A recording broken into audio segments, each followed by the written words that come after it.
কিন্তু পরিবারে আমরা কি সবাই কি সচেতন যে এই বিষয়ে শিক্ষা লাভ করবে?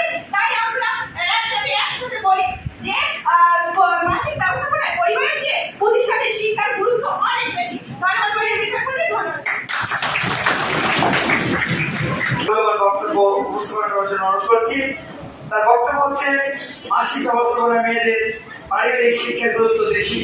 এর পক্ষে বলছেন আজকে পক্ষ দলের বিদ্যার্থী সুবর্ণ রহমান, দশম শ্রেণী, কলেজ স্কুল কলেজ।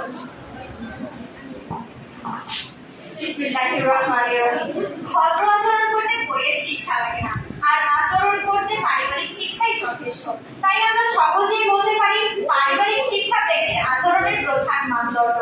মাসিক নারীর জীবনের সঙ্গে ওতপ্রোতভাবে মিশে থাকে একটি জীবন ঘনিষ্ঠ প্রাকৃতিক ঘটনা ও স্বাভাবিক জৈবিক প্রক্রিয়া। মেয়ে বা নারীর সঙ্গে এই মাসিক প্রক্রিয়ার এক নিবিড় সম্পর্ক রয়েছে। প্রিয় বিচারক মণ্ডলী, আমরা সবাই জানি যে পরিবার হলো একটি প্রতিষ্ঠান যেখানে পরিবারের সদস্যদের মধ্যে প্রেম, প্রীতি এবং ভালোবাসা থাকে এবং সবাই মায়ের মমতার মাধ্যমে বন্ধনে আবদ্ধ থাকে। পরিবারকে বলা হয়ে থাকে জ্ঞান চর্চার স্মৃতি সাগর।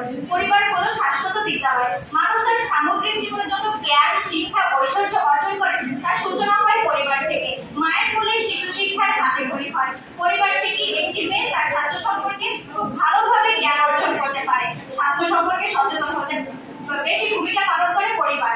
প্রিয় বিচারক মণ্ডলী, মাসিকের সময় একটি মেয়েকে কিভাবে কাটাতে হয় বা ওই সময় কিভাবে নিজের প্রতি যত্ন নিতে হবে তা তার মাই তাকে সচেতন করে তোলে এবং সঠিক পথে পরিচালিত করে। প্রথমেই কি আমরা প্রতিষ্ঠান থেকে শিক্ষা লাভ করেছিলাম এবং আপনারাও কি তাই করে গিয়েছিলেন? প্রশ্ন রয়ে গেল আপনাদের কাছে।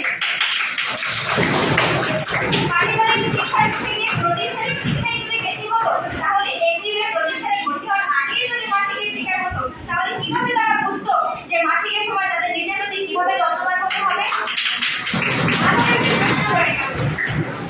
গ্রামগঞ্জের একটি ধারণা প্রচলিত আছে, সেটি হচ্ছে আমরা সবাই জানি পরিবার আদর্শ হলে সেই পরিবারের সন্তানও আদর্শ হয়ে গড়ে ওঠে। বন্ধুরা, একটি সময় যখন নিজ থেকেই ব্যক্তিরা হাত নাড়তে শেখে, তখন থেকে সেই পরিবার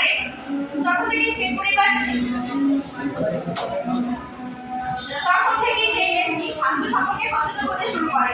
মায়ের বন্ধুত্ব সুলভ আচরণে সবকিছুর থেকে একটি মেয়েকে ভয় থেকে দূরে সরিয়ে রাখতে পারে, যাতে সে সহজেই তার সমস্যা সম্পর্কে বলতে পারে। নিরাপদ পানি, মাসিক পরিচর্যা কিভাবে নিতে হবে, হাইজিন আচরণ, স্যানিটেশন, এগুলো সম্পর্কে ছোটবেলা থেকে মা পরিবারের যে কোনো সদস্য তাকে স্পষ্ট ধারণা দেয়, যা একটি মেয়েকে অনেক কিছু দিয়ে বুঝতে সাহায্য করে এবং স্বাস্থ্য সম্পর্কে ছোটবেলা থেকেই গড়ে তুলতে সহায়তা করে। আর ভবিষ্যৎ সচেতনতামূলক শিক্ষা প্রতিষ্ঠান থেকে